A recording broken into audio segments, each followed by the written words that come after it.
भारत माता की भारत माता की भारत माता की भारत माता की भारत माता की भारत माता की भारत माता की भारत माता की भारत माता की भारत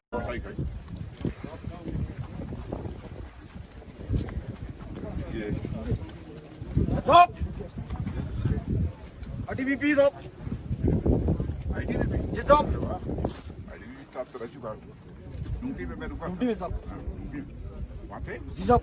आप थे उससे जी, मैं थे अरे क्या बहुत ठंड थी राइट सर नेट ऑन किया था सर आपने रात को रुके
जो कुछ अब तक की प्रगति हुई है बातचीत की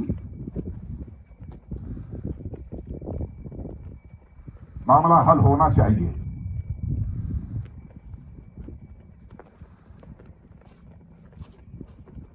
लेकिन कहां तक हल होगा अभी इस संबंध में मैं पूरे कोई गारंटी नहीं दे सकता हूं। लेकिन मैं इतना यकीन दिलाना चाहता हूं कि भारत की 1 इंच जमीन को भी दुनिया की कोई ताकत छू नहीं सकती है, उस पर कब्जा नहीं कर सकती।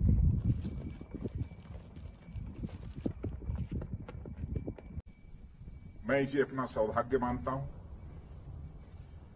कि आप लोगों का दर्शन करने का मुझे अवसर प्राप्त हुआ है।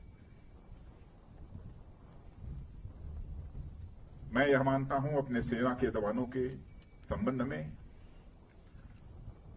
कि वह केवल एक सेना के बहादुर जवान ही नहीं है, बल्कि वह सचमुच भारत की आन बान और शान है।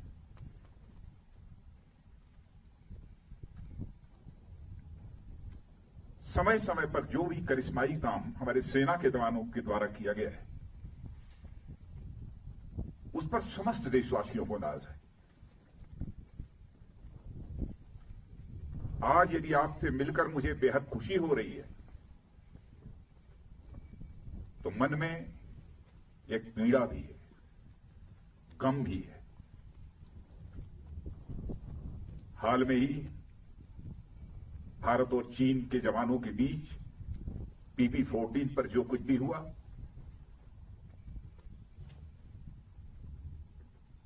उसमें हमारे कुछ जवानों ने अपना बलिदान देते हुए अपनी सीमा की सुरक्षा की है। उनके खोने का गम है, आपसे मिलने की खुशी है। मैं उनकी स्मृति को स्मरण करना चाहता हूं, उनकी स्मृति को नमन करता हूं, उन्हें मैं हृदय से श्रद्धांजलि अर्पित करता हूं। और मैं ये कहना चाहता हूं कि हिंदुस्तान उनकी शहादत को कभी भूलेगा नहीं। हमारे प्रधानमंत्री जी ने भी आकर दो टूक शब्दों ने कहा है कि उनकी वह शहादत, उनका वह बलिदान किसी भी सूरत में व्यर्थ नहीं जाएगा। आप जैसे सेना के जवानों को जिन मां बाप ने पैदा किया है, सचमुच में शीश झुकाकर उन मां बाप का भी अपनी तरफ से हार्दिक अभिनंदन करता हूं। हाल में जो कुछ भी हुआ है, भारत और चीन के सेना के जवानों के बीच, मैं कह सकता हूं कि आप लोगों ने केवल भारत की सीमा की सुरक्षा नहीं की है, बल्कि भारत के 130 करोड़ भारतवासियों के सम्मान की आपने सुरक्षा की। इसके लिए भी मैं अपनी तरफ से आप सबका हार्दिक अभिनंदन करना चाहता हूं और देश के अपने सारे ऐसे सेना के जवानों का अभिनंदन करना चाहता हूं। कैसी स्वाभिमान की भावना आप सबके अंदर है। क्या आप सब कुछ बर्दाश्त कर सकते हैं, लेकिन अपने स्वाभिमान पर किसी भी सूरत में चोट नहीं बर्दाश्त कर सकते। आप सभी जानते हैं कि मनुष्य के हृदय की सबसे बलवती भावना यदि कोई होती है तो स्वाभिमान की भावना होती है। स्वाभिमान ये व्यक्तिगत भी होता है, समाज का भी होता है, क्षेत्र का भी होता है, परिवार का भी होता है, लेकिन सबसे ऊपर एक स्वाभिमान होता है, राष्ट्रीय स्वाभिमान। यदि व्यक्तिगत रूप से हमें कोई अपशब्दों का प्रयोग करता है तो हमारा व्यक्तिगत स्वाभिमान जागृत हो उठता है और उससे हम दो दो हाथ करने के लिए तैयार हो जाते हैं। वैसे ही हमारे राष्ट्र की सीमाओं पर यदि कोई आंख उठाकर देखने की जरूरत करता है, उस समय हमारा जो स्वाभिमान जागृत होता है उसे हम राष्ट्रीय स्वाभिमान कहते हैं। इसी राष्ट्रीय स्वाभिमान की भावना के कारण ही आप अपनी जिंदगी की चिंता नहीं करते हैं, अपना सर्वस्व न्यौछावर कर देने के लिए तैयार हो जाते हैं। भारत को आजादी भी मिली है तो इसी राष्ट्रीय स्वाभिमान के भावना के कारण ही मिली है। चाहे वह चंद्रशेखर आजाद रहे हों, सरदार भगत सिंह रहे हों, खुदीराम बोस, अशफाकुल्ला खान जैसे लोग रहे। इसी राष्ट्रीय स्वाभिमान की भावना के कारण ही हंसते हंसते फांसी के फंदे को चूम लिया था, तब जाकर यह हमारा भारत आजाद हुआ।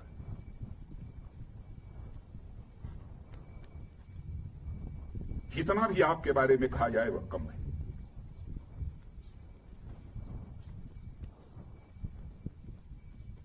इस समय सीमा के विवाद को सुलझाने के लिए बातचीत का दौर चल रहा है। जो कुछ अब तक की प्रगति हुई है बातचीत की, मामला हल होना चाहिए।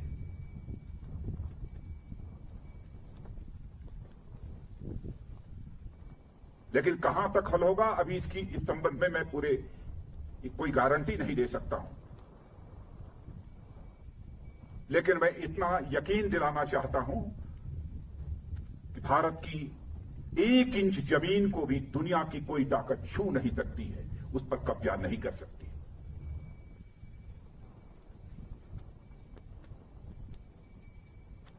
लेकिन बातचीत के द्वारा यदि समाधान निकलता है तो इससे अच्छी बात और कोई दूसरी नहीं हो सकती है।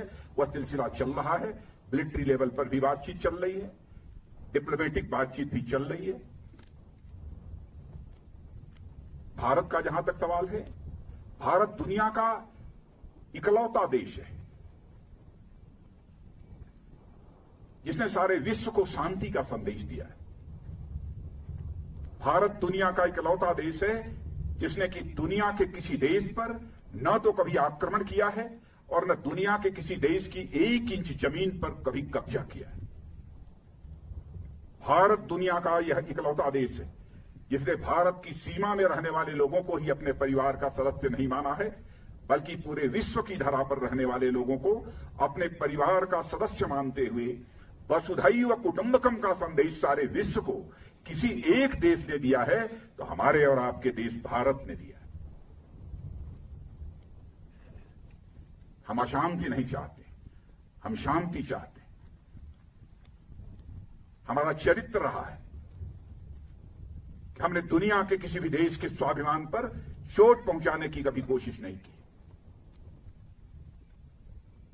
लेकिन यह भी मैं कह देना चाहता हूं 2 टूक शब्दों में, यदि कोई दुनिया की ताकत हमारे स्वाभिमान पर चोट पहुंचाने की कोशिश करेगी तो उसे किसी भी सूरत पे हम बर्दाश्त नहीं करेंगे, उसका हम मुंहतोड़ जवाब देने के लिए भी तैयार रहेंगे।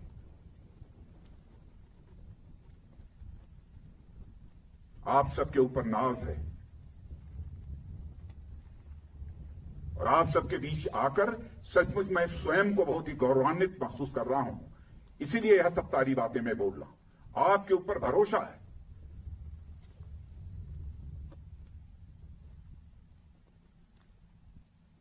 और जिन हमारे जवानों ने अपनी शहादत दी है उसका गम केवल परिवार के लोगों को नहीं है, हम लोगों को भी है, 130 करोड़ भारतवासियों को भी।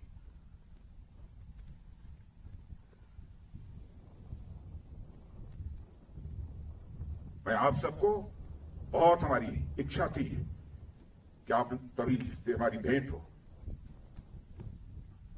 और मित्रों, भरोसा रखना, अब हमारा भारत यह कमजोर भारत नहीं है। भारत का एक सशक्त नेतृत्व है। फिर नरेंद्र मोदी जैसा प्रधानमंत्री हमको मिला है, फैसला लेने वाला प्रधानमंत्री, दृढ़ इच्छा शक्ति का प्रधानमंत्री।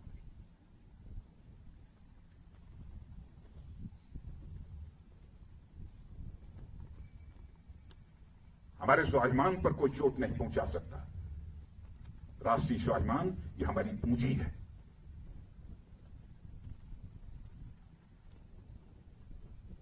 आज के अवसर पर मैं समझता हूं कि और अधिक कुछ कहने की जरूरत नहीं है। लेकिन यदि आज हम लद्दाख के क्षेत्र में यहां पर खड़े हैं और इस फॉरवर्ड पोस्ट पर आकर आप सबसे मिलते हुए जहां मुझे बेहद खुशी हो रही है, वहीं पर इसी लद्दाख के कारगिल द्रास सेक्टर में भारत की सीमा की रक्षा करते हुए, 1-1 इंच जमीन की रक्षा करते हुए हमारे सेना के जवानों ने जो शहादत दी है, उनको भी मैं इसमें स्मरण करना चाहता हूं और उनको भी मैं श्रद्धांजलि अर्पित करना चाहता हूं, क्योंकि कारगिल दिवस की भी एनिवर्सरी 26 जुलाई को है। और यहां आया हूं तो मैंने सोचा कि दिल्ली से तो उनको स्मरण करेंगे ही, लेकिन इस लद्दाख की धरती पर आकर उनको स्मरण करना चाहता हूं। और उनकी शहादत सदैव हम सब के लिए एक सोर्स ऑफ इंस्पिरेशन, एक प्रेरणा के स्रोत के रूप में काम करती रहेगी। इन्हीं शब्दों के साथ पुनः आप सबको हार्दिक शुभकामनाएं देता हूं।